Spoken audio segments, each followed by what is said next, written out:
Turn now to Warren Buffett and GE. Buffett is going to be getting back his $3 billion investment in GE next month. They're going to be giving back or buying back those preferred shares, along with a $300 million bonus. Joining us now to talk more about this is William Blair analyst Nick Heymann. Nick, thanks so much for being with us. And they're going to be buying this back October 17th, I think, is the date. And that's earlier than what was expected. What do you read into that? Well, I read it's pretty good for common shareholders because by retiring and freeing up the $300 million, that can actually now be applied to common shareholders as opposed to preferred. And so it's kind of like a little icing on the cake. As a dividend, you mean? As a dividend. So GE likes to normally pay out 45% of their next year's earnings. Okay. The dividend will be reviewed at the end of November. And that would come out, the consensus forecast for next year of 160, where we are. That'd be about 69 cents. So maybe you throw 3 cents, which was the equivalent of the 300 million in preferred in, and you can get something in the neighborhood of about 72 cents a share. That'd be pretty good. Right now the stock's yielding 3.89%. Right. So if you put the dividend to 72 cents, certainly got a little upside in the stock. The timing of this, though, what do you read into it? Timing was as soon as possible after the first 3 years. Okay. GE's in good health and good shape financially, and clearly this was expensive. No, the stock right now is under some pressure because of the fears of the Eurobank meltdown and the impact on GE Capital.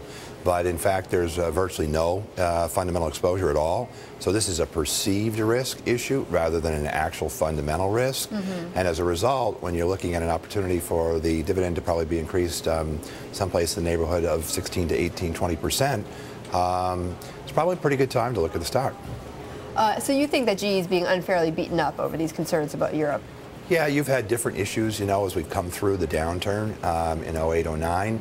But most recently, you've had very good orders for infrastructure. We expect to see orders this quarter up over 20% again for the third out of the fourth quarter.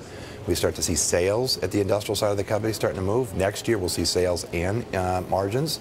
And we acknowledge right now, there's no question it's kind of an external force factor working on the shares due to the concerns Although it's about underperformed the overall market, though. It's down about 16%. Yeah, the stock's moved back from over $21 last April down to... so there's got to be something else at work, though, here, though, right? Well, you had a mix issue, okay, earlier this year.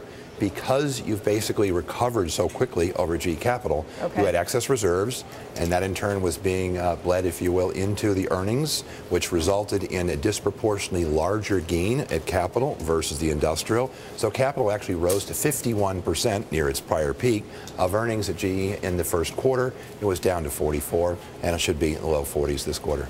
Just quickly, Nick, in the end, do you think that this Buffett help was in fact, I mean, would GE be in a worse off place now if it wasn't for Buffett? It certainly was a very important confidence builder at the time.